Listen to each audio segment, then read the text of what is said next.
Buenos días, muchas gracias por la invitación. Pasamos a la segunda mesa de la jornada del Foro de la Gobernanza de Internet en España 2024. En este caso, como decía nuestra compañera, gobernanza digital para un mundo multipolar. Y una mesa que la verdad es que me hace mucha ilusión moderar porque trata de un tema que ahora mismo está en plena actualidad. Tenemos una serie de cambios geopolíticos, cambios políticos y cambios en las grandes gobernanzas de los países líderes en la tecnología y en el control político mundial. Y el mundo digital es uno de los ejes de acción y de lucha que tendrán estas nuevas realidades digitales. ¿Cómo gestionar un nuevo contexto geopolítico? Pues tenemos un nuevo presidente de Estados Unidos que la verdad es que quiere cambiar muchas cosas y en este punto pues el mundo digital también es una de las luchas que puede estar en lisa. Tensiones en el momento de la gobernanza digital, resultados de la cumbre del futuro y el pacto digital global, principios comunes para la gobernanza digital. En definitiva, queremos en esta mesa contaros cuáles van a ser, de la mano de los mejores expertos, la actualidad de la gobernanza digital y los futuros que puede tener en el medio y largo plazo. Para ello contamos con un panel de excepción en el cual tenemos a Antonio Pérez Hernández Durán, consejero de la Misión Permanente en España ante Naciones Unidas, que nos acompaña de manera virtual. Muchas gracias, Antonio, bienvenido. Contamos con Carme Artigas, que es una de las mayores expertas en digitalización de España, actualmente copresidenta del Consejo Asesor de Inteligencia Artificial de Naciones Unidas y exsecretaria de Estado de Digitalización, la primera secretaria de Estado de Digitalización. Bienvenida, Carme, muchas gracias por estar con nosotros. Y también contamos con Emilio García, exdirector del Gabinete de la Secretaría de Estado de Telecomunicaciones y colaborador de 5 días. Muchas gracias por venir, Emilio. Y finalmente Andrés Pedreño Muñoz, catedrático de la Universidad de Alicante y cofundador de Torre Juana OST. Muchas gracias por estar con nosotros, Andrés. Pues si os parece, entramos en materia. Vamos a tener unos turnos de pregunta para nuestros entrevistados y luego dejaremos los últimos 20 minutos para que vosotros hagáis vuestras preguntas y hagamos un turno de intercambio de opiniones. Empezamos contigo, Antonio. Cuéntanos, ¿cómo fue negociar y adoptar el Pacto Digital Global en Naciones Unidas? ¿Qué tal, Fernando? Buenos días desde Nueva York. Aquí aún estamos amaneciendo, o sea que os daré un poco la perspectiva del Pacto Digital. La verdad es que fue un proceso apasionante. Primero por el hito que constituye. O sea, como sabéis, muchos de los textos relativos con temas de cooperación internacional digital cubren como ámbitos muy concretos o están como muy son áreas muy específicas, ¿no? Y probablemente uno de los grandes méritos que tuvo la adopción del Pacto Digital Global es que es probablemente uno de los principales textos de referencia que se han adoptado en los últimos tiempos en donde se cubre de forma exhaustiva toda una serie de tecnologías y sobre todo cómo se pueden poner al servicio de un objetivo muy concreto, que es el desarrollo, cumplir con los objetivos de desarrollo sostenible. O sea que realmente es la primera vez que se hace una reflexión en el seno de Naciones Unidas de cómo usar la tecnología y ponerla al servicio del desarrollo. O sea que solo por eso yo creo que ya tiene un enorme mérito. Un segundo componente que yo creo que es muy importante es que este documento fue adoptado por consenso.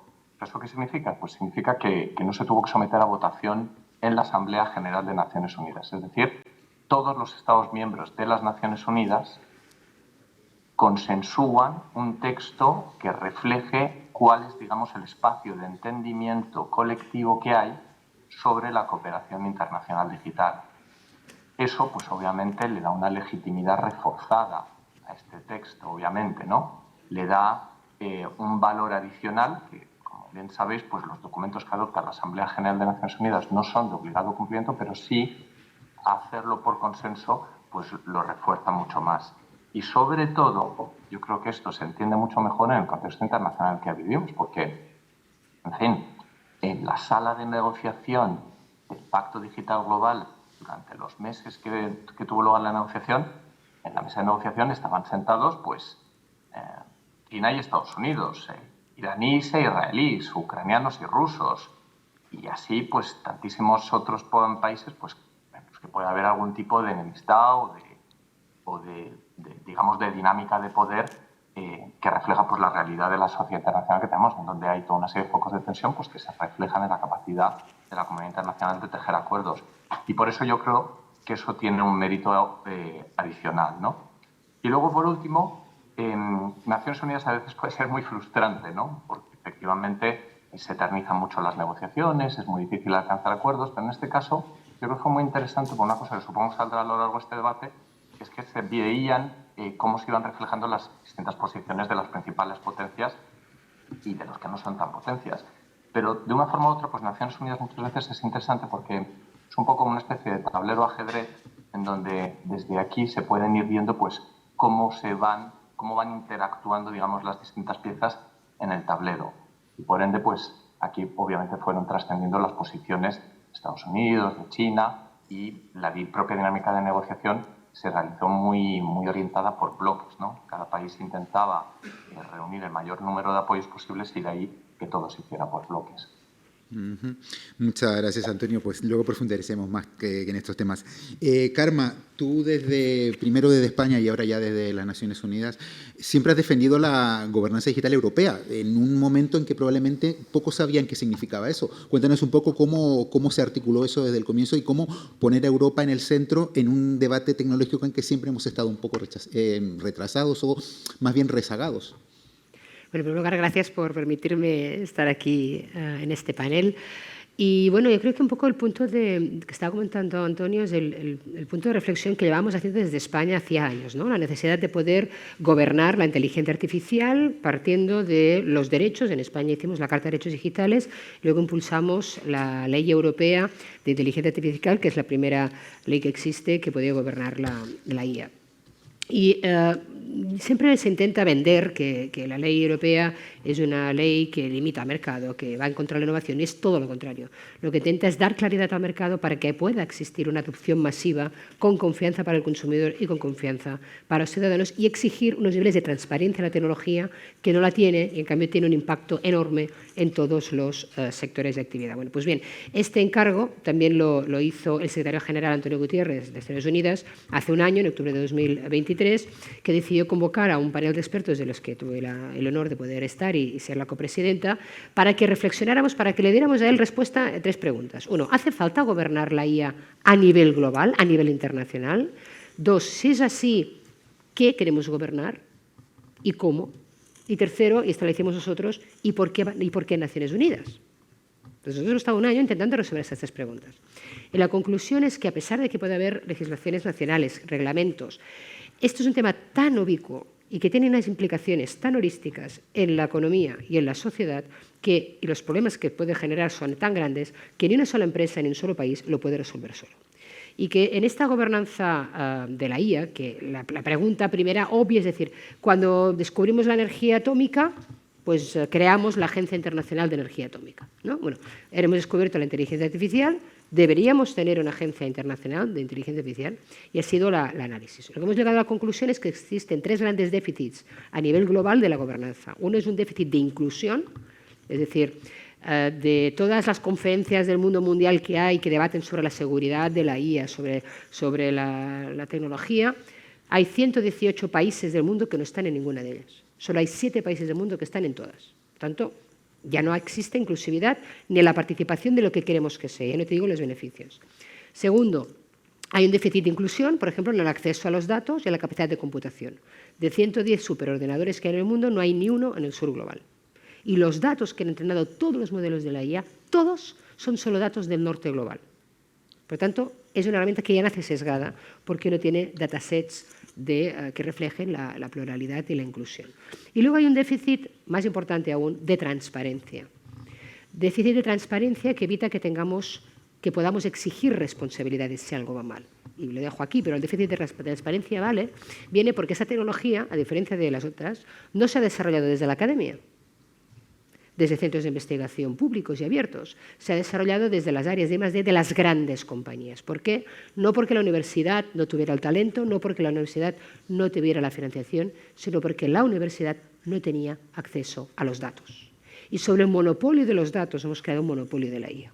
Y como ellos no son empresas privadas, no están obligadas a publicar sus resultados, no están obligadas a ser transparentes. Entonces, ¿cómo queremos nosotros ver los riesgos o ver los beneficios de algo que es una caja negra? Entonces, bueno, todos estos debates son los que se pusieron encima de la mesa y que, bueno, pues como ha comentado Antonio, pues la ventaja es que esas recomendaciones pues no solamente quedaron en recomendaciones, sino que hay un mandato de Naciones Unidas para ponerlas en marcha. La única reflexión final es por qué entonces no una agencia internacional, ¿no? Es porque nos dimos cuenta que una agencia internacional es algo vertical, que ahí cada una de las agencias de Naciones Unidas ya tiene el dominio vertical de ese conocimiento, que mejor que la Organización Mundial de la Salud para ver el impacto de la IA en la medicina o la salud, o de las patentes, en el caso de la WIPO, ¿no? Aquí necesitamos unas herramientas que permitan la coordinación, el diálogo multiagente y multipaís, y realmente Naciones Unidas es una gran plataforma que tiene el mandato, que tiene la capacidad de sentar a todos estos stakeholders en la misma mesa y sobre todo tiene la legitimidad porque ha hecho cosas de gobernanza mucho más difíciles como ha sido pues, el cambio climático o la lucha contra el armamento. Muchas gracias, Carmen. Andrés, dentro de los, digamos, podríamos llamarle bloques de países y de continentes en este mundo de la gobernanza digital, Europa siempre se ha caracterizado, y lo veíamos también en la anterior mesa, por una regulación más rígida en cuanto a lo que es el control de la tecnología. En este caso, ¿crees que la regulación europea puede torpedear o perjudicar el desarrollo de estas nuevas tecnologías o cómo puede afectarlas en el futuro? Buenos días, muchísimas gracias por la invitación. Yo, a riesgo de pelearme con Carmen... Que no, peleate. ¿Me dejas? Sí, te dejo, pero ya tendré uno de réplica después. Que si no te vas a aburrir, porque siempre todo el mundo te va a dar la razón y tal. Pues, no, sí, sé que siempre estás en contra. Bueno, yo desde la perspectiva que conste que de Naciones Unidas lo veo ideal. Es decir, me parece que efectivamente, si todas las naciones son capaces de ponerse de acuerdo en un conjunto de reglas del juego, en regulaciones específicas que afecten a nivel global, dado que tenemos una economía global, es lo ideal, ¿no? El problema es cuando ves que Estados Unidos aplica una estrategia muy diferente, e incluso China pues, se diferencia y toma ventaja con relación a algunas de las regulaciones que en Europa, incluso yo diría, llevando razón, cargándonos de razones, no dudo de la legitimidad, obviamente, de las regulaciones y de los fines que se persiguen en la regulación, pero antes el representante de Ericsson lo ha destacado. Tenemos un serio problema a la hora de ponderar la innovación y la regulación. Yo no estoy en contra de la regulación, pero necesitamos una regulación que sea eficiente. Cuando estamos regulando algo tan novedoso como la inteligencia artificial, necesitamos, en definitiva, tener un margen de equivocarnos. Es decir, el fuego quema, la inteligencia artificial quema, necesitamos quemarnos. Los humanos se quemaron y aprendieron a dominar el fuego. Pues aquí realmente pasa un poco lo mismo. Claro que tenemos que cometer errores, claro que hay riesgos, pero dejemos un poco correr algunos riesgos mientras que no estemos en una IA general, en algo que, en definitiva, ya estamos en los inicios de aplicaciones. Es conveniente saber cómo, en definitiva, manejar estos riesgos, ¿no? Dar un espacio de libertad donde la regulación no sea demasiado coactiva. En definitiva, yo creo que el gran problema que yo veo de Europa con respecto a Estados Unidos y China es que en la práctica, después de 20 años de una digitalización muy acelerada, más, pero vamos a suponer lo último que ha pasado en los últimos 20 años, pues el hecho es que Europa no tiene gigantes tecnológicos, apenas tiene unicornios, y nuestras startups, y de verdad, un funcionario que se dedica a mi edad a ser un joven emprendedor, se tropieza con la trampa cuando era pues, funcionario. Veía, pues, me gustaba hacer normas, cuando estaba en el rectorado de la Universidad de Alicante, tenía mi pequeño BOE y era feliz haciendo normativas. Pero ahora me doy cuenta del coste que tienen muchas de esas normativas cuando lo veo desde el otro lado. Son rigideces, son costes al final te encuentras una maraña cuando ves que hay una regulación europea, hay una regulación país, hay una regulación de cada comunidad autónoma. En definitiva, estamos creando barreras que hacen más difícil lo que es la consecución de un mercado, que es lo lógico, que tuviéramos un mercado potente a nivel europeo donde nuestros productos pudieran hacer a esto. Es decir, en definitiva, yo no estoy en contra de la regulación, sí creo que debe ser una regulación eficiente, contrastada. En España llegamos a tener hace 3 o 4 años, me acuerdo bien, en las Navidades que los dones prohibidos. Bueno, cuando los dones, en definitiva, puede ser un sistema absolutamente, yo no digo ya para defensa, etcétera, etcétera, sino para la entrega de medicinas, para la agricultura, para escanear posibles riesgos de danas, de incendios, etcétera, etcétera. Por lo tanto, es decir, la razón que daba en el preámbulo, recuerdo todavía cuando leía El País y daba como motivo que es que un dron, un terrorista podía utilizarlos. Oiga, por mucho que estén prohibidos, un terrorista va a seguir utilizándolo. Es precisamente tener expertos a nivel nacional cómo podemos contrarrestar tener gente que esté familiarizada con estas herramientas, cómo podemos afrontarlo. En la propia privacidad hemos llegado a niveles donde yo dudo que realmente estemos, en algunos casos, sosteniendo el principio de privacidad, que es el principio de intimidad en términos de derecho, cuando en realidad muchas veces tenemos una lucha contra los gigantes tecnológicos. En parte es un proteccionismo encubierto. Es decir, en Europa mi problema es que, o sea, el problema desde la forma que yo lo veo es que muchas veces confundimos regulación con educación.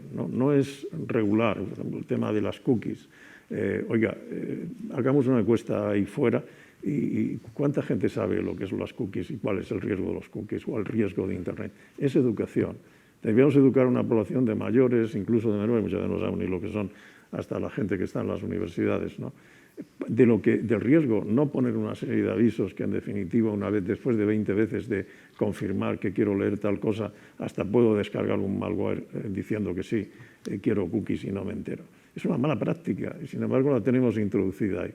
Y esto nos lleva, y termino porque tampoco quiero extenderme mucho, a que muchas veces esa regulación, aparte de darnos rigideces, se nos vuelve en contra de ella. Yo recuerdo cuando Carmen estaba en pleno COVID y de alguna forma teníamos una herramienta que nos debería servir, es decir, los móviles nos dicen dónde hemos estado, es decir, se pueden anonimizar convenientemente y esos datos de movilidad tienen un valor para muchísimas aplicaciones y de hecho se venden carísimos por parte de las teleoperadoras, ¿no? En el COVID nos hubiera venido bien que una persona, pues, de alguna forma que estaba contagiado, prevenir de que no entrara en una residencia de ancianos, en definitiva. Cuando había derechos fundamentales como el derecho al trabajo, el derecho a salir fuera de casa, que estaban restringidos, ponderamos el derecho de privacidad sobre esos derechos, sometiendo a muchas restricciones a una herramienta que para hacer un seguimiento que era el de la movilidad a través de la privacidad, cuando realmente estaba muy justificada esa herramienta. Poníamos en duda que nuestros datos de movilidad iban a ser utilizados con los sistemas jurídicos que tenemos, que son absolutamente garantistas, sólidos, con gobiernos elegidos democráticamente 4 años. No nos fiamos de un presidente de gobierno que tiene una posición extraordinaria, cualquier desliz que pudiera tener en el uso de esos datos. Si esos datos son tan importantes y tan críticos, ¿quién los guarda? Los guardan los presidentes de las compañías de telecos y eso es suficiente garantía. Es decir, entramos en una contradicción realmente absoluta con estos temas. Por eso digo, muchas veces, y termino, perdón por la extensión, deberíamos hablar de seguridad jurídica, sí, claro, esa regulación, de regulación efectiva. Tenemos una magnífica regulación en algo tan serio y tan crítico como la donación de órganos. Por eso somos una potencia en la donación de órganos. Es clara, está centralizada, es operativa. Viva ese tipo de regulación, ¿no? Que nos permite que las cosas sucedan, ¿no? Pero, sin embargo, cuando muchas veces hacemos una hipotética regulación proteccionista, no, tenemos que quemarnos, tenemos que correr riesgos, tenemos que, en definitiva, saber a ciencia cierta esos riesgos y medirlos y ponderarlos adecuadamente. Esta es lo que, de alguna forma, la crítica que yo haría a la regulación europea, y no específicamente la inteligencia artificial, sino 20 años de regulación que creo que en definitiva nos sitúan como un sistema poco ágil a la hora de digerir la innovación y de ser líderes en innovación y en economía digital. Muchas gracias, Andrés. Por alusiones, Carmen, ¿Europa sobreregula? Yo coincido muchas cosas con Antonio, porque yo he sido emprendedora y lo primero que hice cuando llegué a la Secretaría de Estado es crear la ley de startups, ¿no? Justamente para eliminar todas aquellas barreras que yo me había encontrado cuando había hecho mi startup el año 2006, ¿no? Por tanto, muchas de esas barreras las hemos eliminado, pero ahí el problema de Europa no es la regulación, ha sido la fragmentación regulatoria, que es distinto. Porque son 27 países, con sus idiomas, con su base cultural, que pues, antes se regulaba por directivas europeas que se tenían que transponer país por país, nunca se hacían a la vez, con lo cual tenías aquí un mosaico de regulaciones que en unos países están en vigor, otras no, un lío, y por eso en los últimos 10 años, sobre todo el tema digital, se ha ido a regular por acts, ¿no? Que son reglamentos europeos. Por tanto, una ley que no cambia de una coma, única para 27 países. La clave de Europa es un mercado único digital. Entonces, eso es lo que tiene que conseguir Europa, porque es su gran fuerza, 600 millones de consumidores, ¿no? A ver, el hecho de que no tengamos un unicornio... A ver, la inteligencia artificial moderna se inventa en Europa. Año 2014, Demis Hassabis, 12 doctores de la London. Y estamos en el 2024. Han pasado 10 años. Estos 10 años no ha habido regulación. Por tanto, si no tenemos un unicornio, no ha sido por culpa de la regulación, porque no hemos tenido regulación. ¿Por qué no han salido unicornios? Por los problemas de siempre, por falta de acceso al capital, única y exclusivamente. 300 billones de dinero de los europeos van cada año a Estados Unidos a fondos que después vuelven a comprarnos nuestras empresas. Y el gran problema de Europa no es las startups, que generamos el mismo número de startups por año que todo Estados Unidos, es que cuando estas startups necesitan 50 millones para crecer, no lo encuentran en Europa. Y lo encuentran en Estados Unidos, quienes han robado el dinero, nosotros que lo hemos puesto en nuestros bancos, y nuestros bancos, en lugar de invertir en las empresas europeas, lo invierten en los fondos americanos, que tienen más rentabilidad, y ellos luego nos vienen a comprar las empresas. Esto no lo digo yo, ya por fin lo dice más gente, el informe Draghi, el informe Letta. ¿Vale? Por tanto, sabemos dónde están los problemas. Y cuando la gente preguntaba de Trump y de Kamala, a ver, ni Kamala es la solución, ni Trump es el problema de los problemas de Europa. Pero nosotros tenemos esos problemas y los tenemos que resolver. Y sabemos cuáles son. Un mercado único digital, leyes muchísimo más claras, que no se solapen entre sí, reglamentos únicos, no directivas. Pero, por ejemplo, ahora tenemos el reglamento de la IA, que es una gran normativa que permite ordenar el mercado y potencial, y diferenciar lo que dices tú. Cuidado ahí, gran titular, la ley europea de inteligencia artificial no regula la IA. No regula la IA. La ley de la IA no regula la IA. Regula solo los casos de uso de alto riesgo de la IA. Por tanto, estamos regulando en base al riesgo. Solo regulamos los casos de riesgo. Y a las otras cosas les pedimos transparencia, porque yo no me voy a tomar un medicamento que no haya pasado por la aprobación de la Agencia del Medicamento, igual que no me voy y me pido un stick tartar en un restaurante si no tuviera la absoluta certeza que ha pasado por todos los controles de sanidad.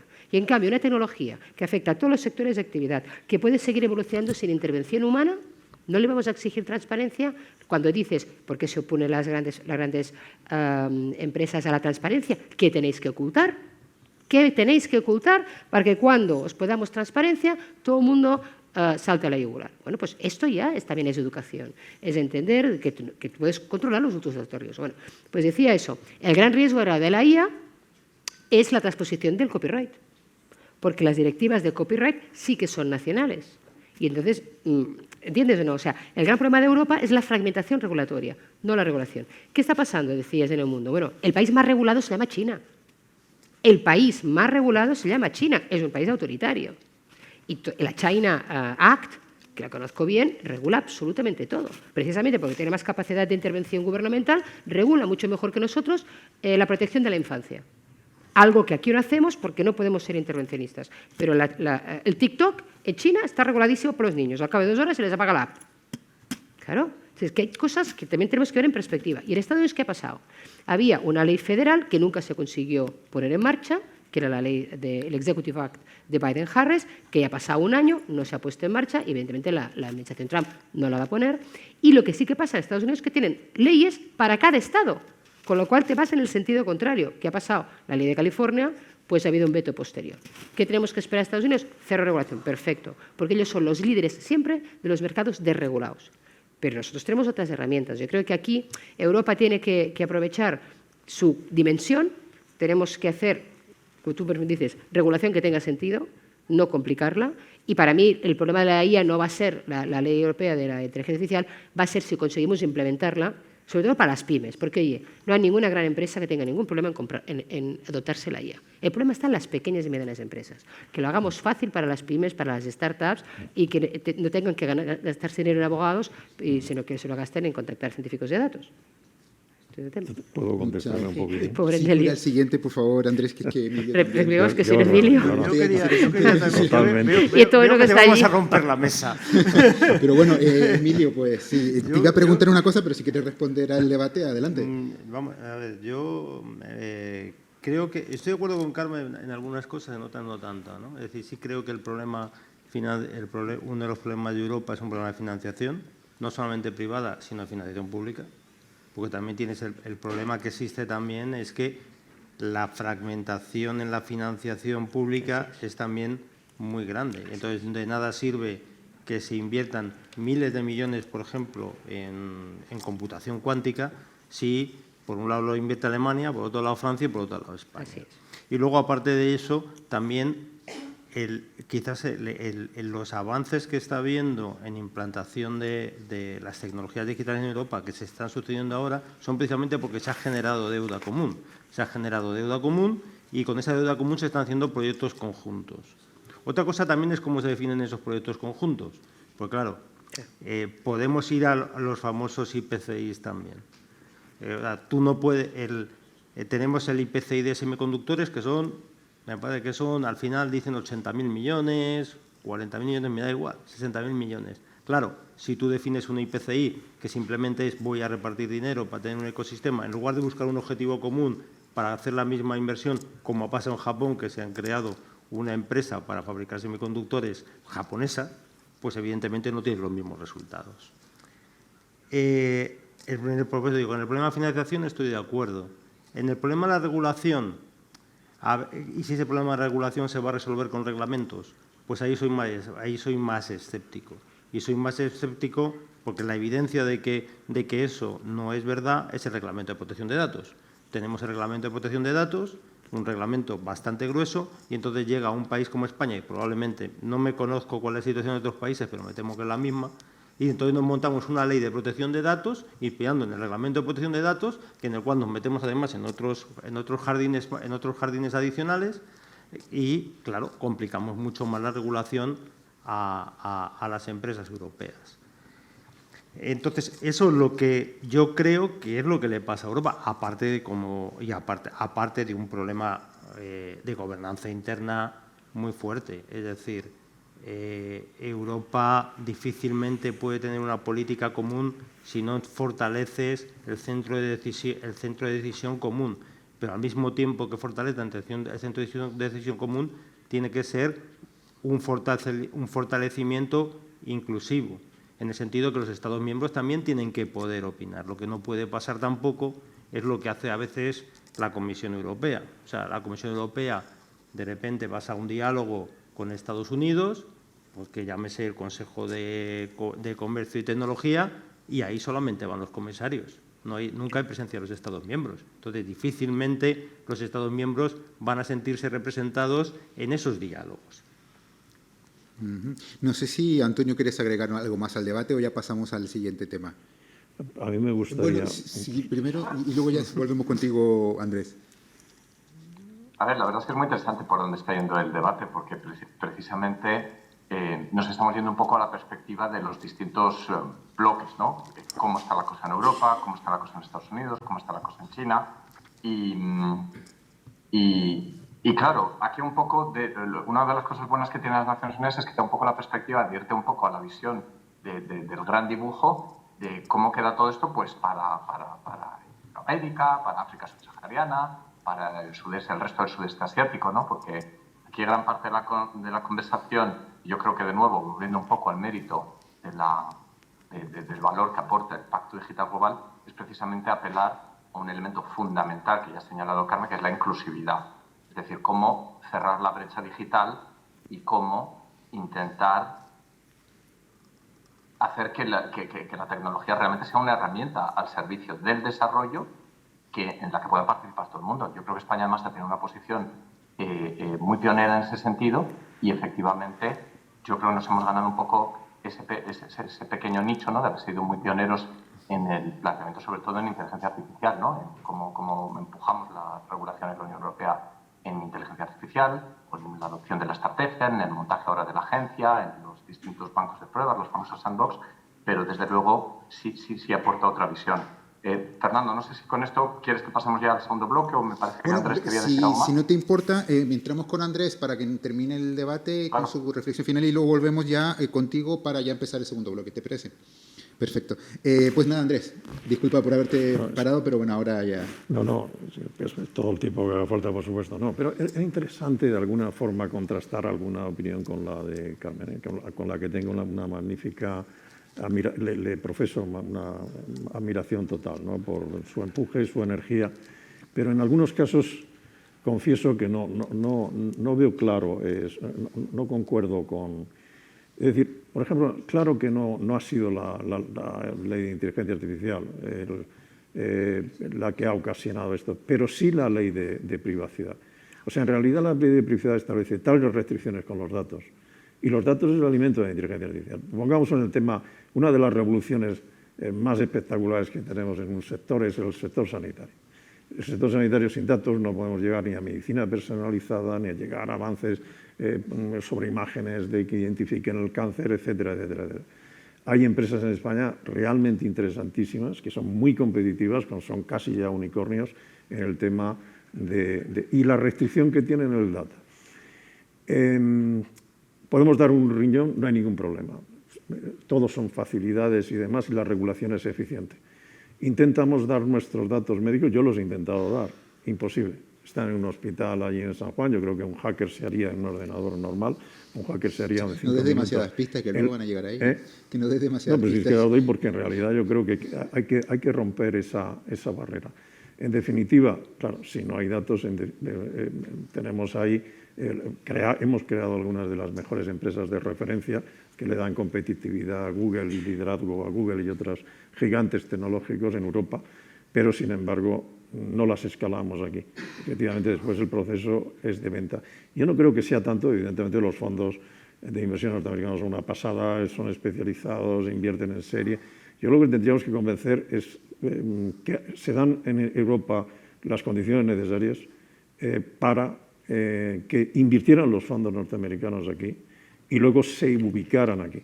¿Y cómo podemos conseguir que las empresas se ubiquen aquí? Dando todas las facilidades y no restricciones legales como es esta de los datos, dándoles demanda, propiciando demanda. Ahora mismo a nuestra startup, que es una startup, una de ellas en inteligencia artificial, tenemos una cantidad de problemas para ir por la administración.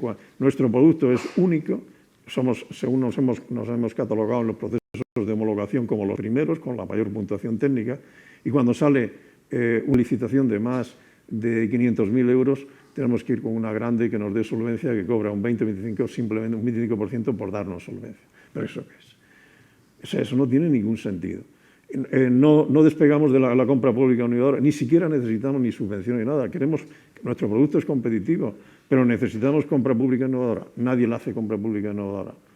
Son licitaciones complejas que además necesitamos 4 abogados para... Claro, las grandes consultoras tienen equipos de abogados y cuanto más barreras y más difíciles mejor, porque desaniman y desincentivan las startups. No, las startups necesitan claridad en las licitaciones, pliegos claros, concisos, operativos, que no vengan cláusulas de solvencia, por favor. O sea, esto, es decir, hay una limpieza enorme, ¿no? Y entonces ahí, evidentemente, podremos escalar, Te has ¿no? metido ahí en un jardín importante, Andrés, porque estás con la señora que ha creado la ley de startups, con lo cual... Y la compra pública innovadora, 450 No sé si- millones de euros de compra pública innovadora algunas con el cosas buenas INCIME, ¿no? dices, No, digamos. pero apuntando eso, Sí, totalmente de si acuerdo. Una podemos, cosa sí, que, 10 muy minutos y ya rápidamente, pasamos con el siguiente. GDPR, totalmente de acuerdo, GDPR además creo que está en fase de revisión porque las cookies no han funcionado, pero sí que es una ley que ha generado una conciencia internacional. O sea, una ley que empezó en Europa y se ha creado lo que llaman el efecto Bruselas, donde todo el mundo ha adaptado la GDPR cuando en Estados Unidos ni se lo miraban. En la ley de datos sanitarios, lo sabes mejor que tú, a mí me constaba que sí que los datos, existe el espacio de datos salud europeo. Evidentemente, tú puedes dar un riñón si estás de acuerdo en lo que me considero y te robe el riñón. Entonces, el problema de los datos es, mientras tú los consientas, no debería haber problema, y menos, yo creo que no existe, incluso para copyright está exento lo que es el uso de datos para investigación científica. Pero lo que estoy totalmente de acuerdo contigo es en que lo que necesitan las empresas es demanda de sus propios gobiernos, demanda del procurement. Y esto en Europa no priorizamos las empresas europeas, pero tampoco se priorizan en Estados Unidos. Intenta ser tú proveedor de cloud para el gobierno americano. A ver si alguna empresa europea puede ser proveedor de cloud del gobierno americano federal. Dime si algún gobierno federal de Estados Unidos compra algo que no sea americano. Entonces, este nacionalismo tecnológico también lo podríamos enfrentar nosotros en Europa, y estoy de acuerdo contigo, he intentado desde las GAT eliminar estas barreras a la contratación, y ahí estoy totalmente de acuerdo en que tenemos que dar. A veces yo estoy de una startup, lo que necesitas no es una subvención ni un accionista, necesitas un cliente. Totalmente. Y ahí sí que tenemos que ser más nacionalistas, diríamos, en lo que es la tecnología europea. Muchas gracias, Carmen. Os pediría que a partir de ahora, cuando hagamos las réplicas, si podemos ser un poco más breves y dejar un poco más de tiempo para las intervenciones ya más de temas más globales. Pero ha estado muy interesante y yo creo que salimos del guión ha estado genial. Bueno, pues volvemos contigo, Antonio. Cuéntanos si ya entramos de lleno en el Pacto Digital Global y me gustaría que me comentaras qué tipo de gobernanza internacional plantea, porque creemos que a partir de ahí se empezará a delimitar el terreno de lo que vamos a ver en el futuro, ¿no? Sí, la verdad es que es muy interesante. A ver, la idea de fondo es intentar construir un espacio internacional digital seguro. O sea, ¿eso qué significa? Pues en el Pacto Digital Global toca muchos temas, ¿no? Se habla de datos, de protección, de privacidad de datos, se habla de conectividad, de accesibilidad, se habla de integridad de la información, de desinformación, se habla incluso de ética y de respeto de los derechos humanos dentro de la tecnología. Y luego, pues por supuesto, hay un capítulo dedicado específicamente a inteligencia artificial. Claro, Naciones Unidas es un entramado gigantesco. Hay toda una serie de organismos especializados que ya abordan toda una serie de componentes que se tocan en el Pacto Digital Global. Entonces, parte, digamos, del Pacto Digital Global, un poco lo que apela es un poco a identificar sobre esta tecnología. Hay una serie de competencias ya existentes. Entonces, no hace falta crear nuevas instituciones, nuevos organismos, simplemente un aprovechamiento eficaz de los recursos existentes, ¿no? Entonces, eso por un lado, creo que es una línea, digamos, que se establece en el Pacto Digital Global en la que todo el mundo está de acuerdo. Luego, hay un segundo componente que se vio muy claramente durante la negociación, que es que tiene que tener el protagonismo dentro de la gobernanza internacional, es decir, tiene que ser un proceso mucho más dirigido por los estados o por los actores relevantes, ¿no? Los denominados stakeholders, ¿no? Aquí estamos en el Foro Gobernanza de Internet, que es la viva imagen y ejemplo de un entorno en donde los stakeholders tienen el mayor protagonismo, notablemente más que los estados, ¿no? Gran parte de la conversación giraba también un poco en contra de ese punto de equilibrio donde estaba el entendimiento de la comunidad internacional sobre qué implicación y qué participación tienen que tener unos y otros, ¿no? Y se reconoce dentro del Pacto Digital Global la importancia del papel que juegan, pues, por supuesto, esa aproximación multi-stakeholder, ¿no?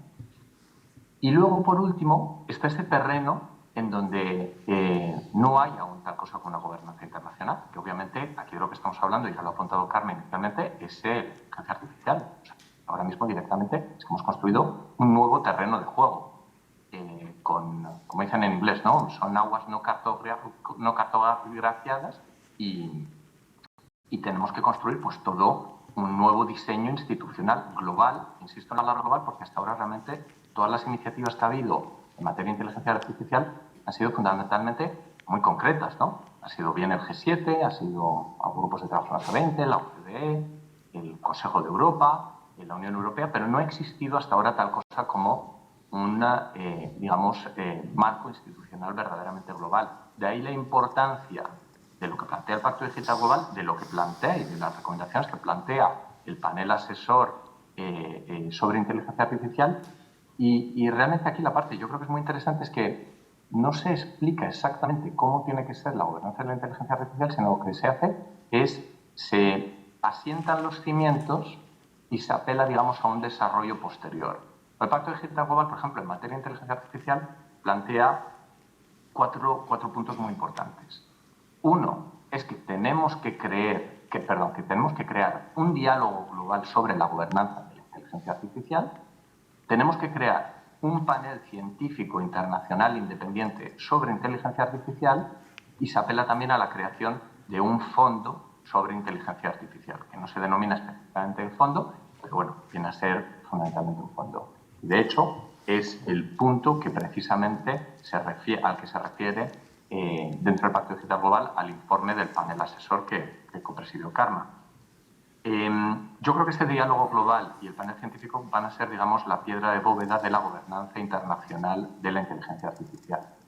Y van a ser un elemento clave porque hasta ahora lo más parecido que hemos visto a cumbres internacionales de inteligencia artificial han sido iniciativas muy puntuales. Los británicos lanzaron una primera cumbre siendo Rishi Sunak primer ministro. Corea tomó el testigo en una cumbre que fue mayoritariamente virtual y ahora tenemos pues la gran referencia próxima de la cumbre de París, pero de nuevo son iniciativas pues que no dejan de ser de gobiernos nacionales a las que se podrá adherir mucha gente.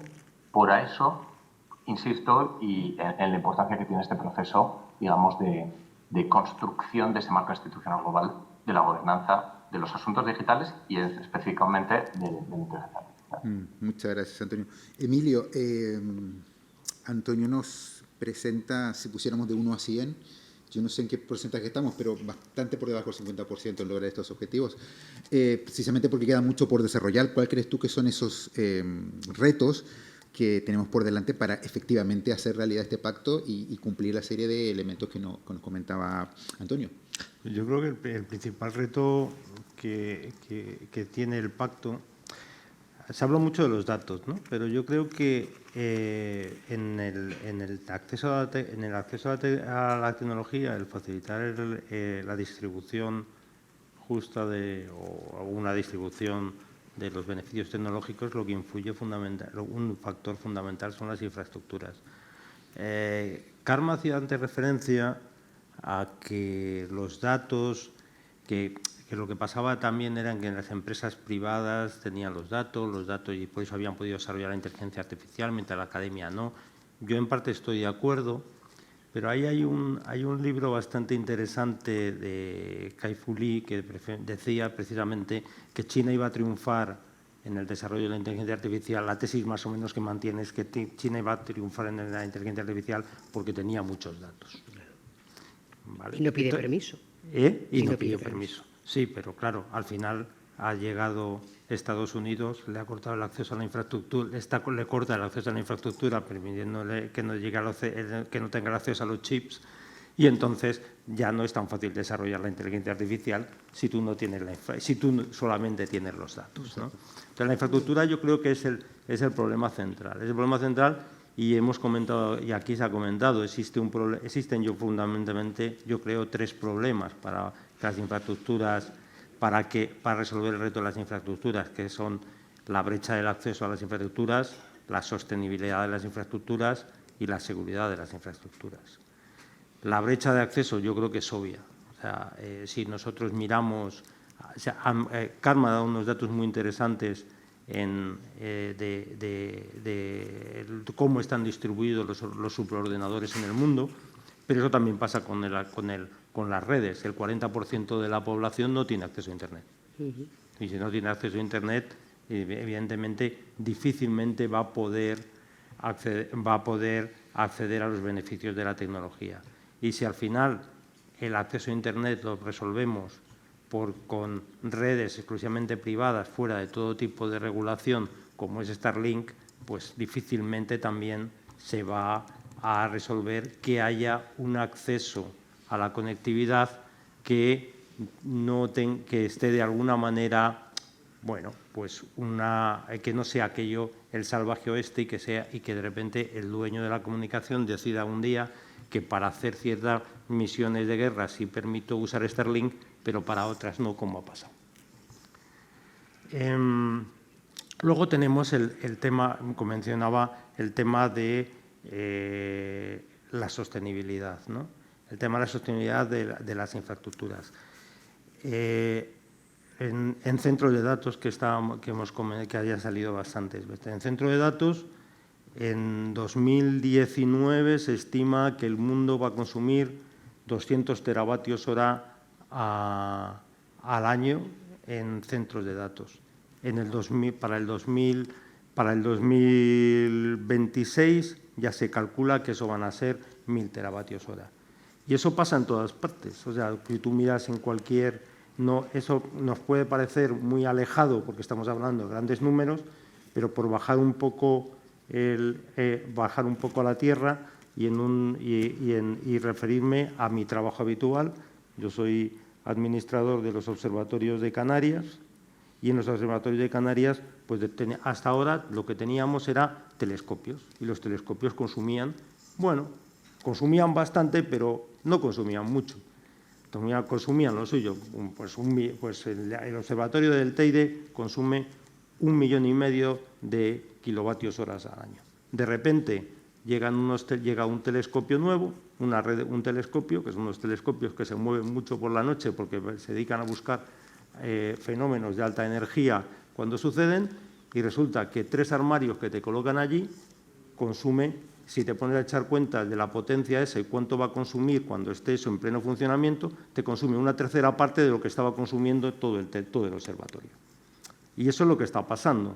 Y bueno, y nos pasa igual con el superordenador que tenemos para dar servicio allí. Bueno, ChatGPT, que mira, simplemente acabo de leer que por 10 consultas te consume 2 litros de agua.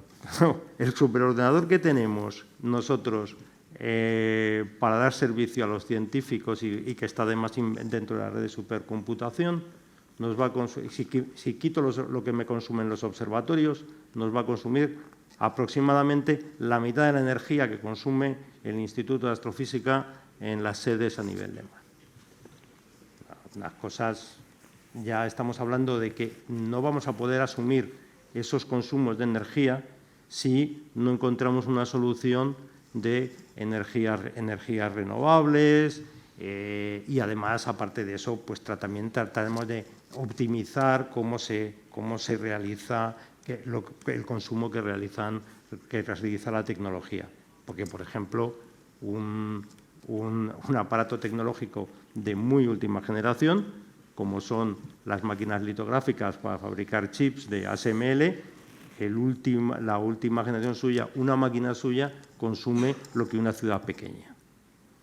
Y en una fábrica de chips hay más de una máquina, claro. y luego tenemos el reto de la seguridad de las infraestructuras. Bueno, yo creo que de eso hay poco, no hay mucho, por abreviar, no hay mucho que poner encima de la mesa para que veamos todo que es un problema. Concretamente hace 2 días, yo creo que fue hace 2 o 3 días, salió la noticia de que el cable submarino que unía a Finlandia con Suecia y que daba servicio a Lituania, que daba servicio a la mitad del Internet de Lituania, salía por ese cable, que fue atacado y no se sabe cómo se cortó. Entonces, claro, también tiene que haber, a mí me parece muy bien que haya un consenso para el uso pacífico de la inteligencia artificial, como se habla en muchos sitios, pero también debería haber, si nos ponemos a hablar de consensos internacionales, debería haber también un consenso, un cierto pacto internacional de no atacar las infraestructuras digitales en casos de guerra, porque evidentemente son infraestructuras claves. Perfecto. Bueno, Karma, yo te voy a picar un poco.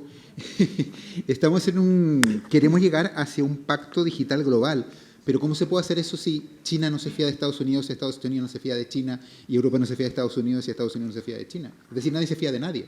Y en el caso de las infraestructuras críticas, lo vemos todos los días. Europa ha intentado vetar a los fabricantes chinos porque no se fía de que estén en sus redes core. Entonces yo no veo cómo se puede llegar a ese acuerdo. Pero el acuerdo ya se ha conseguido. Bueno, desarrollar el acuerdo. Aquí yo creo que, y luego entenderé que me interesa mucho hablar del tema de la sostenibilidad energética de la IA, pero hay una cosa que a veces confundimos, ¿no? Que es la ética, la gobernanza y la regulación. Son tres cosas que están relacionadas pero que son distintas. Normalmente nos dicen, no hace falta que regulamos porque las empresas ya tienen sus códigos éticos, existe el acuerdo de G7 de Hiroshima o de la OCDE de los códigos éticos de la IA aplicado a la IA generativa. Bueno, la ética es algo subjetivo y tiene que ver con los principios y valores de la sociedad. Yo espero que mis empresas se comporten éticamente y mis gobiernos también, ¿no? Por lo tanto, bueno, pues esto es un gran desideratum, está muy bien, ¿no? Pero eso no genera derechos, eso no genera responsabilidades. Para mí lo importante es la gobernanza, que es lo que estamos hablando, o de Internet o de la IA, porque la gobernanza significa cuáles son los instrumentos, cuáles son los mecanismos que yo debo poner en marcha para asegurarme que las empresas y que los gobiernos se comportan éticamente. Y la regulación es uno de esos mecanismos, pero no es el único. Tú puedes conseguir esa gobernanza con regulación, como hace normalmente Europa, con incentivos de mercado, con transparencia, como el panel científico, con mecanismos de supervisión. Por tanto, lo que nos importa es la gobernanza, es decir, cómo nos aseguramos que hay un comportamiento ético corporativo. Y lo decía muy bien Antonio, para mí una de las conclusiones más importantes de este Pacto Digital, que además va acompañado, lo que es las recomendaciones nuestras, han ido acompañado de dos resoluciones de la ONU. Una liderada por Estados Unidos, que firmó China, y una que liderada por China, que firmó Estados Unidos. Pero tanto, no, pero fíjate una cosa es la geopolítica, bueno, es la geopolítica ahora, y otra cosa es que no vamos a conseguir que todo el mundo tenga la misma regulación. Uno de los usos prohibidos de la IA de Europa es el social scoring, que se aplica masivamente a China, y a China no le vas a convencer que no lo aplique. Lo que estamos intentando aquí no es que la ONU sea un organismo suprarregulador, no para nada. Lo que estamos es que haya mecanismos de diálogo para que haya una convergencia regulatoria en cosas muy básicas, que son tres. Ley internacional, o sea, tenemos derecho internacional, lo que sería la Carta de Naciones Unidas y lo que son los derechos humanos. Y yo creo que a nivel mundial creo que sería importantísimo que consensuáramos que nada de lo que hacemos con la IA va en contra de los derechos humanos. Por eso el uso de la IA, que siempre tiene uso dual, pues la base de su uso en defensa no se tiene que regular en este nuevo foro. Ya tenemos uno, se llama Convención de Ginebra. ¿Vale? Entonces ahí ya veremos, en 2026 llegamos a un acuerdo o no del no uso de armas sin control humano en la guerra, como ya se está utilizando en el ataque de Rusia contra Ucrania o el enfrentamiento entre Israel y Hamas. Bueno, dicho eso, a mí me interesa mucho porque una de las cosas que también tenemos que controlar es el uso ilimitado de la energía de la IA. En este momento la batalla de la IA no es la batalla por los datos, todos los datos ya se han ingestado, los modelos ya no pueden mejorar porque todo lo que hemos creado los seres humanos y lo hemos puesto en Internet ya lo han chupado todo. Entonces, los modelos solo pueden mejorar no con más datos, sino con mejores datos, o datos más precisos o datos privados. Y ahí otra vez el tema de la confianza. Los modelos no pueden avanzar si yo no soy, y ponle Volkswagen, y cojo un modelo general y reentreno ese modelo con mis datos únicos que yo tengo. Entonces, si yo no me fío, ¿cómo voy a entrenar ese modelo generalista con mis datos privados si no sé si van a volver a modelo general y van a dar ventaja competitiva a mi competidor? Entonces, en esto estamos hablando de eso. Segundo, la IA generativa no puede avanzar, es una batalla por la capacidad de computación, que lo he dicho muy bien. O sea, ya no es una batalla por los datos, es la era de la computación. Y esa era de la computación depende del control de la energía. Por tanto, en este momento, el control de la inteligencia artificial es el control de las fuentes de energía a nivel global. Y toda la geopolítica se basa. ¿Dónde ubico un data center? Donde está la energía más barata. ¿Qué han hecho los americanos recientemente? Cuando estaba yo en Nueva York, en la Semana de Naciones Unidas, se reabrió una planta nuclear, la Three Mile Island, en New Jersey. Se ha reabierto una fábrica que tuvo un incidente parecido al Chernóbil, que no llegó a más, en el 2019, y se cerró. Se ha reabierto, se le ha dado a Microsoft para que ubique sus GPUs de procesamiento de datos, ¿vale? Y vamos a ver un renacimiento de la energía nuclear, donde ya las grandes corporaciones están pidiendo mini reactores de tipo Terraform que ha invertido Bill Gates al lado del centro de datos para alimentar eso. ¿Eso es suficiente? No. No, porque lo importante no es la generación, es la distribución, y no se ha invertido en grid, y no se ha invertido en renovables. Y en este momento vamos a encontrarnos dos situaciones.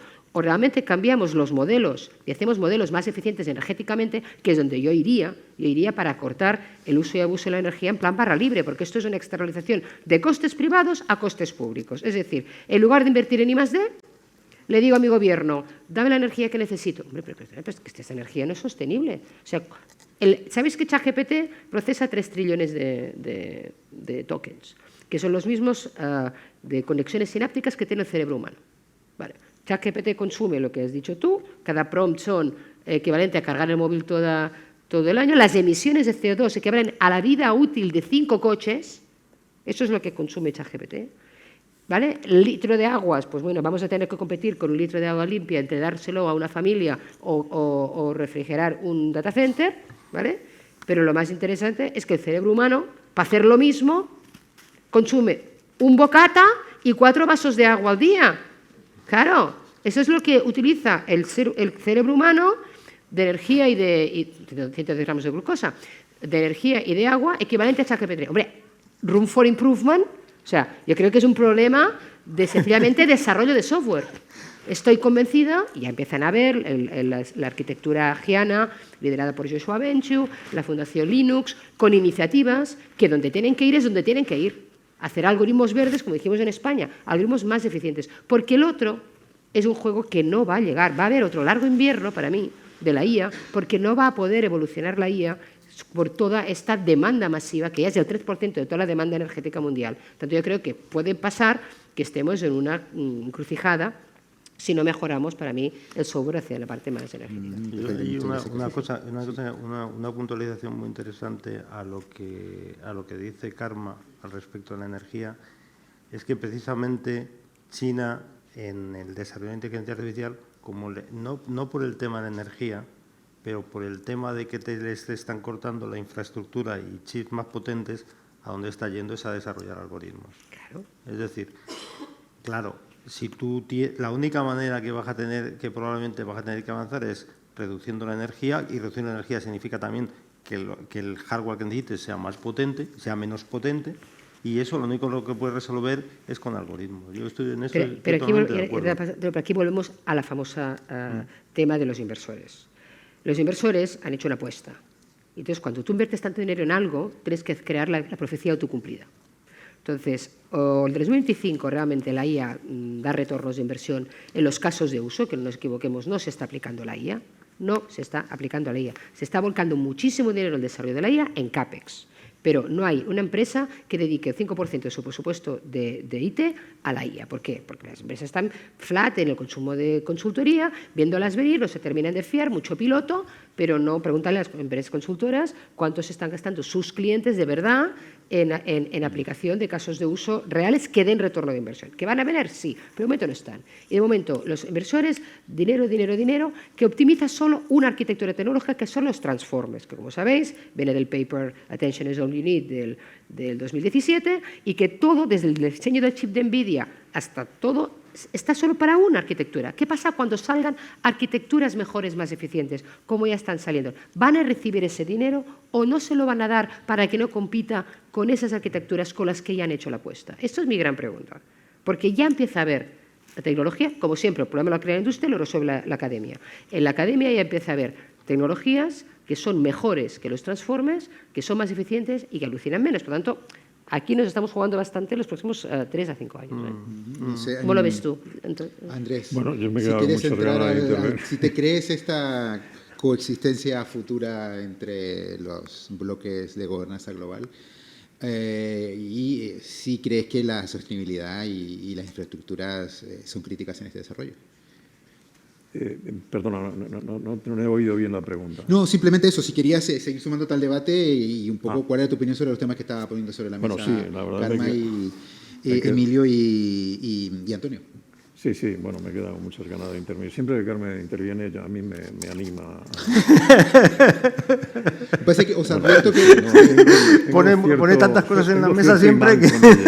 Le provoco. No se importa, después de la intervención de Andrés, pues ya pasamos directamente al turno de preguntas. Muy bien. No, vamos a ver, el tema, yo creo que, no lo sé si estoy yo mal informado, pero yo creo que debemos actualizar el consumo energético.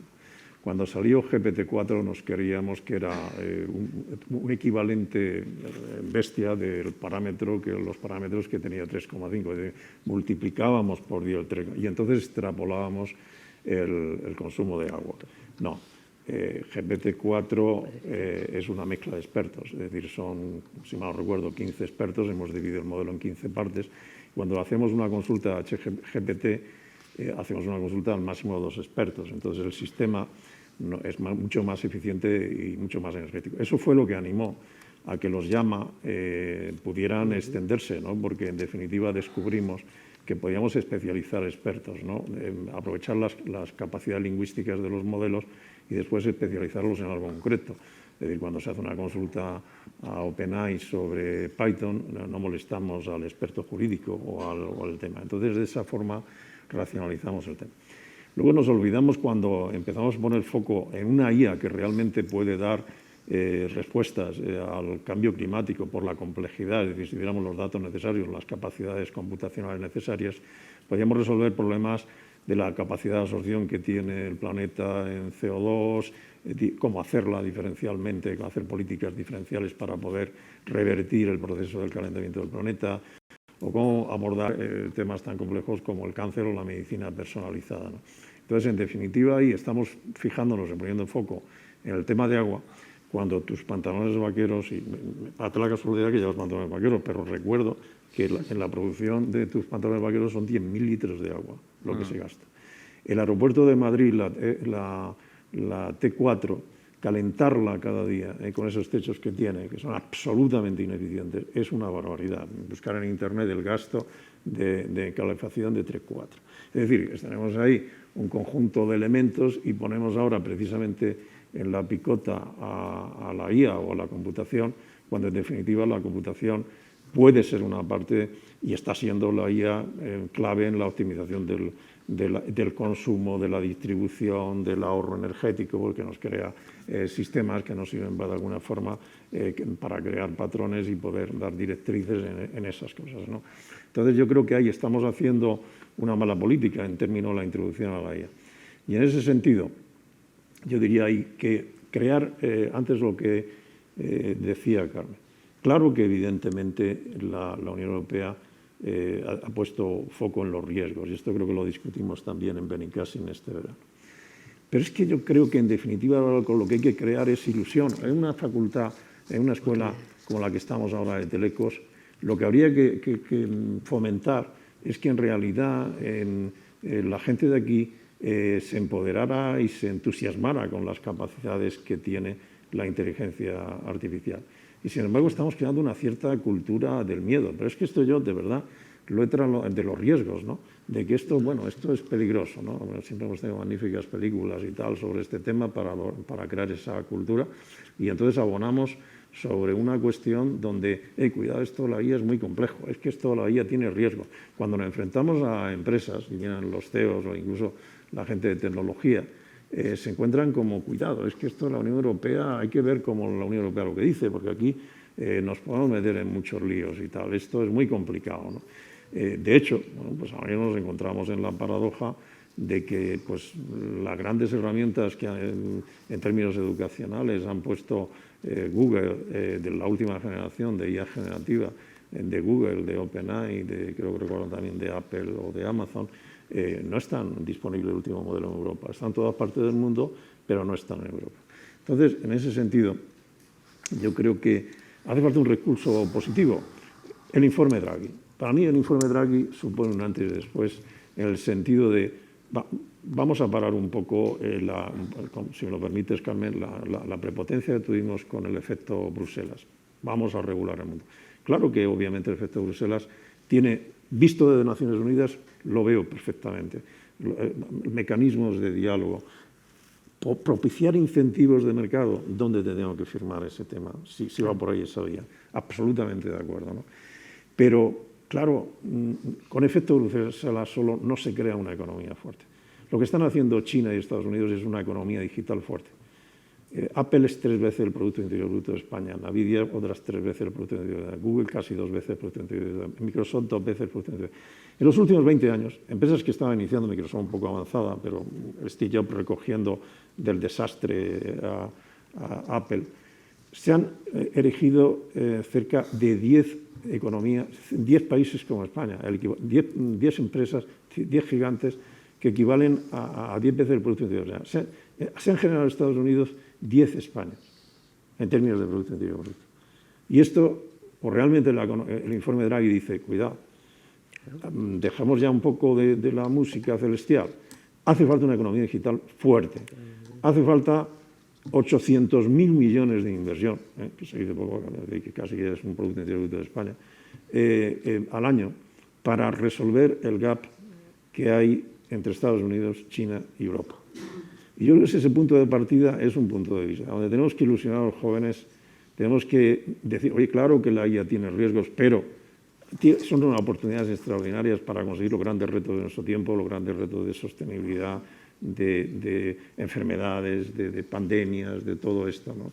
Ahí donde hay data, por lo tanto tenemos que propiciar una cierta libertad del data, una cierta disponibilidad del data, pues ahí hay capacidades para en las ciudades, mejorar nuestras ciudades. Es decir, por ejemplo, si los datos de movilidad no fueran tan caros, que los telecos pues los venden muy caros, podríamos saber en cada momento cómo se mueve una ciudad, cómo racionalizarla, cómo organizarla, cómo hacerla muchísimo más eficiente, cómo gestionar muchísimo mejor las redes de turismo, que nos están dando calentamientos de cabeza enormes, ¿no? Es decir, sí que a mi modo de ver deberíamos no tanto poner el foco, que obviamente ser conscientes del gasto energético, de los riesgos de la IA, etcétera, es necesario, sin duda, pero creo que ahora mismo estamos en una desventaja enorme con respecto a China y Estados Unidos. China mismo, cuando hizo su informe, que respondía al informe Obama sobre inteligencia artificial, textualmente decía que la IA iba a ser el medio para lograr la hegemonía económica mundial. Y después de leer el libro de Kei-Fu Lee, desde luego, te quedan pocas dudas, ¿no? De que no solamente hay una implantación por arriba, sino que hay una implantación por abajo, ¿no? Que es lo realmente notable que está sucediendo en China. Y termino.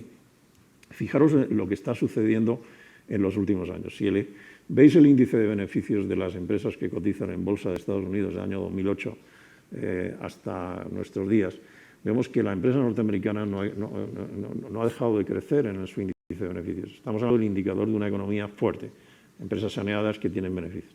Europa, los economistas venimos denunciando que tenemos estancada desde hace años la productividad, especialmente en un país como España. La tasa de beneficios está estancada, no ha crecido. Hay un gap enorme entre las empresas norteamericanas y demás. ¿Y cómo empieza a notarse esto? Y termino. Por ejemplo, la industria automóvil. La industria automóvil es una de nuestras industrias más europeas, más de alguna forma competitivas. Sacábamos pecho, aquí está la industria alemana, en cada país había una industria automóvil especializada, ciertamente sólida para un nivel de mercado, un nicho de mercado, etcétera, y ahí estábamos, competitivos y demás. ¿Qué ha pasado en los últimos meses? Que nos hemos encontrado que un automóvil, en definitiva, es complejo energéticamente, por lo tanto, el tema de la optimización energética es fundamental, que en realidad ya no es mecánica, en gran medida es inteligencia artificial, porque hace muchas, desde sus diagnósticos hasta la propia conducción que hay detrás, y nos hemos encontrado que de la noche a mañana, efectivamente, un país como China arrasaba en los mercados, y nosotros empezamos a cerrar en Almusafes una crisis de 2.500 trabajadores y en otras partes de Europa, e incluso subirnos un nivel de proteccionismo porque ya estamos en una disrupción, en una regla, en una industria convencional como la europea. Y a exigir transferencia de tecnología. O sea, exigir lo que hacía antes China hace 15 años, de repente la Unión Europea se ha inventado que el exigir transferencia de tecnología a cambio de que entren en los mercados, ¿no? O sea, hemos dado la vuelta totalmente a la cuestión. Muchas gracias. Y eso lo quería añadir una cosa que no puedo estar de acuerdo contigo con la parte de los beneficios. A ver, sí, es que esto está clarísimo en nuestro informe de la IA, AI for Humanity. Decimos que justamente porque la IA tiene grandes beneficios, uno de ellos además a que apuntamos es los grandes beneficios de la inteligencia artificial para conseguir los objetivos de desarrollo sostenible que solo con la inteligencia humana parece ser que no somos capaces de conseguir, que solo llevamos un 20% de los objetivos de 2030. Digo, bueno, pues no, con un poco de ayuda de la IA igual hacemos mejor, ¿no? Por tanto, está clarísimo que la IA tiene muchísimos beneficios. Si no, Andrés, no habría tanto dinero en juego. O sea, nadie invertiría tanto dinero en esta industria si no tuviera unos beneficios. Lo que estamos diciendo es que estos beneficios, precisamente por eso, tenemos que dejar que las bases se construyan bien desde el primer momento, porque si no, el impacto de esto no lo vamos a poder revertir. Esto no es como el cambio climático, que vamos chutando la pelota adelante y le pasamos el problema a la siguiente generación. Aquí no le podemos pasar el problema a la siguiente generación, porque los daños que esto tiene en los derechos fundamentales, en los derechos humanos, en la manipulación de la sociedad, en la división de la sociedad, en la creación de monopolios. A ver, esta gente tiene estos beneficios porque son monopolios. Digámoslo claro, son monopolios. Y Estados Unidos empieza ahora a intentarlo regular como monopolios con la primera ley para dividir, pues no sé, cartas de negocio de Google, ¿no? Del buscador y tal. O sea que la economía americana es una economía de libre mercado. Por lo tanto, va a tener que también crear otros mecanismos de regulación. Bueno, por eso hay este retroceso. Pero al final todo esto, que lo tenemos que ver con la perspectiva de décadas, al final es un nuevo contrato social. O sea, el contrato social de Rousseau está muerto, no tenemos concentración de poder, no hay una voluntad común y tenemos que decidir qué estamos dispuestos a dar a cambio de qué. Y no nos lo han preguntado. O sea, los monopolios se han creado por un gran negocio que se basa, porque el coste de la materia prima es cero, que es nuestros datos durante 15 años. Hemos dado nuestros datos durante 15 años gratis. Entonces, este es un negocio fantástico, eso, ¿no? Pregúntale a cualquier empresa, ¿no?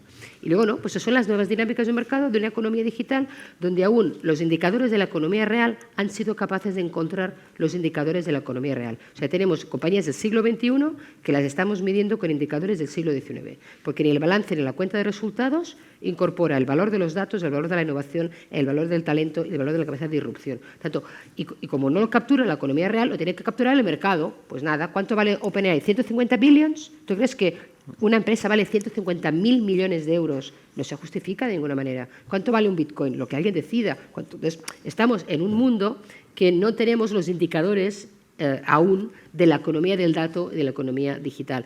Hasta que no los encontremos, seguiremos teniendo volatilidad. Muchas gracias. La próxima vez quiero un debate con 4 horas. Eso ya va para otras 2 horas más. La próxima vez hacemos la primera pregunta, Karma, y ya sacamos todos los temas. Me gustaría que... sentir mal, yo estar aquí animando el debate. Me gustaría que cerráramos con Antonio y ya luego abrimos el turno de preguntas, que nos ha quedado bastante breve. Antonio, no sé si quieres agregar algo más a este interesante debate y ya para dar paso a las preguntas del público. Sí, claro, Fernando, la verdad me gustaría un poco tomar el testigo un poco de lo que apuntaban Andrés y Emilio, que es efectivamente el elemento crítico de las capacidades, porque viviendo aquí en Estados Unidos, por ejemplo, se ve clarísimamente, es decir, Estados Unidos es un paraíso de la energía, en todos los sentidos, energías fósiles, renovables, nuclear, lo mires por donde lo mires, una capacidad de producción energética increíble. Y me acuerdo que a mí me cambió mucho la visión hace unos meses cuando escuché a Zuckerberg en una entrevista que decía que probablemente el mayor impedimento que hay para la escalabilidad de la tecnología de la inteligencia artificial es la disponibilidad de un suministro energético, de un suministro constante y cercano. Y de ahí, efectivamente, que las principales tecnológicas en este país hayan transformado radicalmente su aproximación a la energía nuclear. Obviamente no podemos volver a ponernos a quemar carbón. Todos han identificado clarísimamente la nuclear como la fuente energética de mayor capacidad para suministrar electricidad suficiente a los centros de procesamiento de datos de alta capacidad. Y eso además tiene una implicación fundamental, que es un poco obvio decirlo, pero hay que señalarlo, que es que refuerza el liderazgo de Estados Unidos en esta tecnología. Si ya de por sí estamos hablando de que es un sector muy atomizado, en donde se concentra todo en pocos actores, sea con Biden, con Trump o hubiera sido con Kamala, francamente yo no creo que hubiera cambiado mucho en Estados Unidos. La inteligencia artificial se va a tratar como una estrategia de seguridad nacional. Aquí en el Departamento de Estado lo llaman, ¿cómo lo llaman? Small Yard, High Fence. Patio pequeño, barreras altas, ¿no? Es la gallina de los huevos de oro y, bueno, pues estamos dispuestos a compartir algunos de los huevos de oro, pero no la gallina. Y, desde luego, van a hacer todo lo posible para retener esa capacidad de liderazgo que es absolutamente abrumadora y que va a condicionar enormemente, efectivamente, el debate internacional. Muchísimas gracias, Antonio. Bueno, pues empezamos el turno de preguntas. No sé quién quiere animarse a ser el primero. Veo muchas manos levantadas. Creo que hay una persona con un micrófono repartiendo o lo hacemos a viva voz. Hay preguntas de remoto. Ah, vale, perfecto. Pues sí, podéis empezar. Primero empezamos con las de remoto y luego seguimos con las del público. Muchas gracias. Ahora creo que se me escucha. Sí, se escucha perfecto. Tenemos una pregunta en el online y dice así: buenos días, estamos hablando del Pacto Digital Global en el que han participado cientos de naciones, en las que se han firmado acuerdos comunes sobre el futuro de Internet. A su vez, también habéis comentado el peligro de la descentralización de la gobernanza de Internet. La pregunta es: ¿no es importante que cada país tenga en cuenta su cultura y costumbres a la hora de gobernar Internet? Es decir, basándose en un pacto mundial de cada uno, que cada uno aplique una gobernanza de acuerdo a sus necesidades. Os propongo que que solo una persona responda a la pregunta y luego ya la siguiente la responde otro y que seamos lo más breve posible para que dar más paso a más intervenciones, ¿vale? No sé quién quiere aprovechar esta pregunta, Karma. No. Ah, vale, pues nada. Antonio, pues muchas gracias. Adelante. A ver, de nuevo, es un poco lo que decíamos al principio, ¿no? El Pacto Digital Global da un poco los grandes parámetros de gobernanza. Luego ya cada uno de los bloques regionales tiene la libertad de legislar, como en el caso de la Unión Europea, con una serie de mecanismos, ¿no? O sea que el grado, de adaptación que se puede hacer a los niveles locales es ilimitado.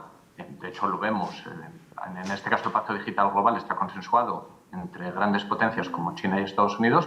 Luego, cómo se vaya a llevar a cabo esa adaptación a nivel, en el caso de Estados Unidos, federal o estatal, pues puede diferir, intentará ir un poco en consonancia, ¿no? No tiene por qué ir diametralmente opuesto. Y luego también, pensar una cosa, el Pacto Digital Global se tiene que consensuar con 193 Estados miembros. Obviamente, el consenso siempre tiende a ser un plan de mínimos. O sea que, por muy satisfechos que estemos con el producto final, hay mucho margen, para construir a nivel local sobre esta base. Muchas gracias, Antonio. ¿Tenemos otra pregunta digital o ya pasamos con las...? Vale, perfecto. Bueno, pues adelante. Muchas gracias. Buenas. ¿Se me oye bien? Sí, perfecto. Bueno, muchas gracias a los ponentes por estos interesantes temas. Me llamo Isaac Muñoz, soy estudiante, acabo de acabar mi máster en Comunicación Digital y Liderazgo de la Unión Europea. Y bueno, tenía una pregunta relacionada con el debate que hemos tratado acerca de la fragmentación regulatoria. Creo que es muy interesante conseguir una regulación única, no solamente para nivel español, sino también para nivel global. Pero quiero centrarme en el caso de China. Ahora mismo China tiene una posición de poder bastante interesante. La ha conseguido quizás porque ha podido entrenar sus datos de inteligencia artificial con datos que no serían accesibles para caso español o caso europeo por temas de política de protección de datos.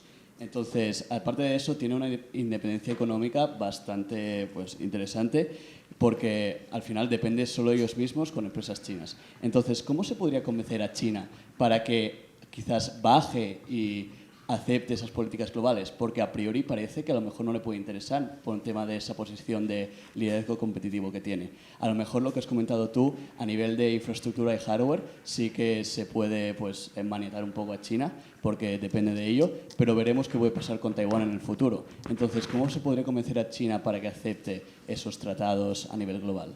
Muchas gracias. No sé si alguien quiere hacerla de manera voluntaria. ¿Y cómo se puede convencer a Estados Unidos? Bueno. Una pregunta. O sea, mi pregunta, o sea, quizás Estados Unidos.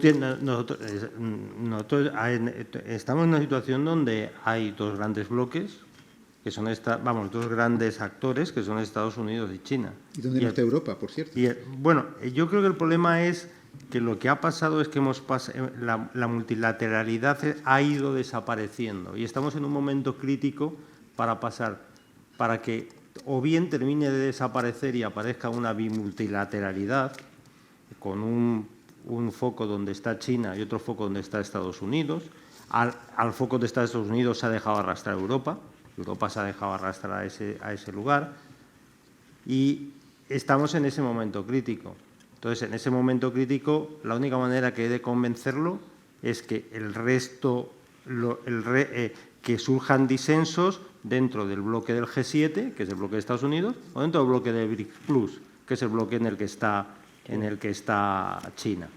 Y si esos disensos no surgen, nos vamos a ver arrastrados a una multilateralidad, queramos o no.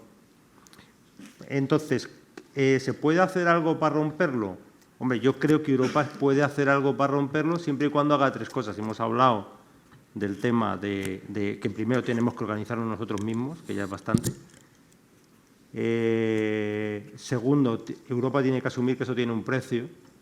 Vamos a ver cuánto, o sea, si tú quieres romper la multilateralidad y que haya una cierta mayor cooperación, tienes que invertir en cooperación. Y si comparamos, por ejemplo, lo que ha invertido China en la ruta de la seda digital, el otro día leí unas cifras que decía que entre el 2015 y el 2019 China había invertido en proyectos digitales dentro de la ruta de la seda 79.000 millones. El cálculo de lo que ha invertido Europa con el Global Gateway en los últimos 5 años creo que no llega a los 30.000. Entonces, eso tiene un precio. Es decir, si tú quieres ser una potencia, tienes que tener dinero para ser una potencia. Y el Global Gateway tiene muchas carencias, porque en primer lugar no es una estrategia global, sino que es una estrategia global de aquella manera europea. Es decir, es global, pero si tú quieres invertir más en África o en Latinoamérica, puedes hacerlo, ¿no? Entonces, tampoco existe una estrategia clara. Y luego tienes una tercera cosa que tiene que hacer Europa, que pues es lo que nos decían cuando veíamos la bola de cristal cuando yo era pequeño. Y solo no puedo, pero con amigos no. Entonces tendrás que buscarte precisamente aliados para romper esa dinámica de bloques, que en el G7 pues pueden ser Japón y Corea, que tienen una potencia tecnológica relativamente importante, y yo creo que en el BRICS Plus claramente es la India. Entonces tienes que buscar es la única manera que podemos romper el escenario bipolar al que estamos siendo arrastrados en el aspecto tecnológico, que además te está arrastrando ya todo. Precisamente el aspecto tecnológico, al depender ahora mismo la seguridad económica, la seguridad de los países y los avances científicos de ello, está arrastrando a esa bipolaridad. Muchas gracias, Emilio. Creo que también teníamos unas preguntas en la zona izquierda del auditorio. Sí, por aquí vi unas manos levantadas. Sí, Pilar. ¿Quieres? Adelante. Bueno, lo digo en alto, sí, yo creo que se me oye bien. Gracias. Karma, te he oído decir varias veces a lo largo de la charla el tema de los derechos fundamentales, de poner a los hombres en el centro.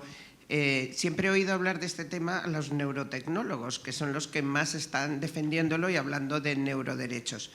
Pero me gustaría saber, o sea, si no hemos conseguido que la Carta Universal de los Derechos Humanos se respete en el mundo entero, ¿qué esperanzas tenemos de que estos neuroderechos, o sea, la defensa de los humanos frente a la inteligencia artificial por la que están luchando los neurotecnólogos, que van mucho más avanzados que cualquiera de nosotros y saben, tienen una visión a futuro, ¿cómo vamos a conseguirlo? ¿Qué apreciación hay en vuestro entorno, que es donde estáis en el centro, Antonio y tú, de este debate? ¿Cómo se está aceptando, si verdaderamente se va a conseguir? Bueno, nosotros en lo que es lo que son las recomendaciones de la inteligencia generativa no entramos en el detalle técnico de dar todas las respuestas a todos los problemas, sino que cuáles son los mecanismos para que allí se discutan las soluciones de ciertos problemas, ¿no? Y sería pues el AI Policy Dialogue sería uno de esos instrumentos donde se tenía que debatir los temas regulatorios, los temas éticos, los temas también de estándares. Pero lo que hemos hecho a nivel europeo, que es quizá donde sí que hemos avanzado más, es que el propio AI Act, el caso de usos prohibidos, que para mí lo más importante de la ley de inteligencia artificial, que recuerdo, no afecta al I+D, no afecta a la academia, no afecta al software libre y no afecta al preentrenamiento, solo cuando tú lanzas un producto comercial al mercado, es que por primera vez le decimos al mundo los usos prohibidos de la IA, que convierte a la AI Act no en un estándar técnico y legal, sino en un estándar moral. Le estamos diciendo al mundo lo que queremos, que algo, aunque sea técnicamente posible, no ocurra en Europa. Uno de ellos es el social scoring, que sí que está en China y de cierta manera en Estados Unidos, y otro es precisamente el uso de la IA para la manipulación mental subliminal del ser humano, en cualquiera de sus apreciaciones. Por tanto, el caso de uso de las neurotecnologías quedaría ahí como caso prohibido y como caso médico quedaría englobado dentro de un ámbito de alto riesgo que requeriría, diríamos, esos controles de calidad. Yo creo que es un tema que es muy serio. Sabes que aquí en España bueno, pues tenemos una iniciativa que es Spain Neurotech, que esperemos que antes de final de diciembre ya se ponga en marcha, donde poder desarrollar neurotecnologías éticas. Pero solo os digo una cosa, o sea, Apple tiene registrada una patente de unos auriculares donde tú vas a poder escuchar música y te va a leer el cerebro. Entonces, bueno, si a tú no te importa que Google tenga los datos de tu cardiovasculares y sensores, pues igual no me importa, pero no sé si tú estarías contento en que tuviera tu mapa cerebral. Que la pregunta es, ¿te gustaría ver tu mapa cerebral en la dark web? ¿Te gustaría ver tu ADN en la dark web? Que lo compren por $10 un hacker. O sea, estas son las cosas importantes. Cuando dices que no importa que lo tenga Google, bueno, ¿te gustaría que estuviera en la dark web? Es decir, vas a ceder el control. Y yo soy la partidaria, que es una batalla que tengo ahí perdida, pero en algún momento la retomaré, que es que los datos cerebrales no fueran considerados datos biométricos, sino que tuviera la consideración internacional de órganos humanos. ¿Por qué? Porque hay un consenso internacional que no se puede comercializar con órganos de manera legal. Se verá gente que lo venderá en el mercado negro. Pero si consiguiéramos darle la categoría de los datos cerebrales de órgano humano en lugar de dato biométrico, evitaríamos su comercialización. Yo creo que esas son las dos líneas que podemos ver. Muchas gracias, Carmen. Nos queda tiempo para solo una última pregunta. No sé quién se anima. Un chico allí que ya hace rato que levanta la mano. Sí, muchas gracias. Adelante. Vale, gracias, Karma. Yo te quería hacer una pregunta justo a ti. Has hecho mucho hincapié en que el problema de los unicornios en Europa es que no encuentran financiación que sí existe en Estados Unidos. Pero en Estados Unidos hay financiación porque hay casos de startups previas que han tenido éxito. Y por otro lado, yo creo que en Europa no falta capital para invertir y además en el informe de Draghi se hace hincapié en que entre 2009 y 2014 en Europa se hicieron 13.000 regulaciones frente a 3.000 que se hicieron en Estados Unidos, ¿no? Entonces, bueno, teniendo en cuenta todas estas cosas, a mí me surgen dos preguntas. La primera, ¿no crees que las condiciones de crecimiento para startups es mejor en Estados Unidos y que Europa tiene margen de mejora? Y si el problema no son las regulaciones, ¿cuál es en Europa? No es el único problema. Evidentemente, a ver, nosotros llevamos aquí desventaja porque lleva muchos años por delante. Es decir, el ecosistema de Estados Unidos está absolutamente optimizado. Empezando que el sector tecnológico americano sale de la transferencia de tecnología de la armamentística al mundo civil. O sea, todo viene de la inversión en DARPA, en el NASA Ames Technologies. Entonces, la inversión pública en defensa y en aeroespacial son los que luego se transfirieron de manera muy eficiente al sector civil. Y desde ahí se genera la primera ola en Silicon Valley, precisamente de los chips, ¿no? Y luego lo que se ha optimizado mucho es el capital riesgo americano en una máquina perfecta de perder dinero. Es una máquina perfecta en millones y millones de personas dispuestas a perder dinero a cambio de que haya ciertos ganadores con una dimensión enorme. Luego, la gran ventaja de ellos ha sido esa triangulación que solo existe en Silicon Valley de la transferencia de tecnología desde la academia a la industria, algo que aquí somos muy buenos en investigación, pero muy malos en innovación, porque esa transferencia no es eficiente. Y luego está pues, todo el gran ecosistema y la cultura empresarial y la cultura del riesgo. Eso lo tienen ellos. Nosotros no podemos competir con ellos en algo que lo tienen único y que es su ventaja competitiva, o que no podemos competir en China en otras cosas. Tenemos que montar nuestras propias estrategias para competir. Y lo que no podemos es tirarnos tiros al pie. Por tanto, los elementos que tenemos que mejorar lo sabemos. Un mercado digital único, normas muchísimo únicas para toda Europa, pero muchísimo más acceso al capital. Y luego hay otra cosa importante. Estamos en un mundo globalizado. Yo cada vez me pregunto qué significa ser una empresa europea. Porque había una empresa europea, porque tenga fundador español, pero está fundada en Delaware y cotiza en el Nasdaq, para mí no es una empresa europea. Igual es más empresa europea Microsoft, que genera 10.000 puestos de trabajo y que paga sus impuestos en Europa. No lo sé, tenemos que volverla a pensar porque en el mundo digital no hay una relación directa donde tienes la sede, donde pagas los impuestos, donde tienes tus clientes y donde trabaja tu empleado. Porque aquí puedes estar teledirigiendo y tu empresa o teletrabajando. Por tanto, tenemos que empezar a volver a cambiar este concepto, ¿no? Para mí un concepto es parecido al que tienen los israelíes. Una empresa israelí porque tiene el IP en Israel. Y yo diría que una empresa es española la que tiene el IP, la propiedad intelectual, en España. Aunque tenga la mitad de gente deslocalizada y tal. La otra cosa que le hace falta a Europa es un mercado digital, un mercado único de cotización, es decir, un euro Nasdaq. El gran problema ya no son las startups, ponle las scale-ups, sino, bueno, y luego, ¿dónde sale esa bolsa? Tienes que elegir si lo hago en Alemania, o lo hago en Francia, o lo hago en España, y cada uno es un mercado pequeño. Por lo tanto, tenemos que tener un euro Nasdaq donde yo pudiera sacar mis empresas a bolsa desde Europa. Bueno, tenemos mucho recorrido, pero hay otra cosa importante, es que en este momento la batalla es por el talento. En España teníamos que decidir en mi época si yo quiero trabajar bien, si yo quiero vivir bien, me quedo en España a costa de trabajar mal. Y si quiero trabajar bien, me tengo que ir al extranjero a costa de vivir mal. Tenía que elegir entre trabajar bien o vivir bien, porque las dos cosas no eran posibles. Ahora ya sí. Ahora tenemos Málaga, tenemos Barcelona, tenemos Madrid, tenemos cualquier parte de España, gracias a la inversión que ese señor hizo en su época con el secretario de Estado, del despliegue de toda la banda ancha en España, que tiene 100% de cobertura de 100 megabits por segundo. España es un gran país destino de inversiones, es un gran país destino de talento. Yo creo que al final tenemos que ser atractivos para atraer el talento y cuando exista talento habrá más oportunidades. Por alusiones una cosa, porque como se ha demonizado mucho la regulación, y yo creo como Acemoglu que para que las cosas pasen tiene que haber intervención pública, y si no hay intervención pública normalmente las cosas que queremos no pasan.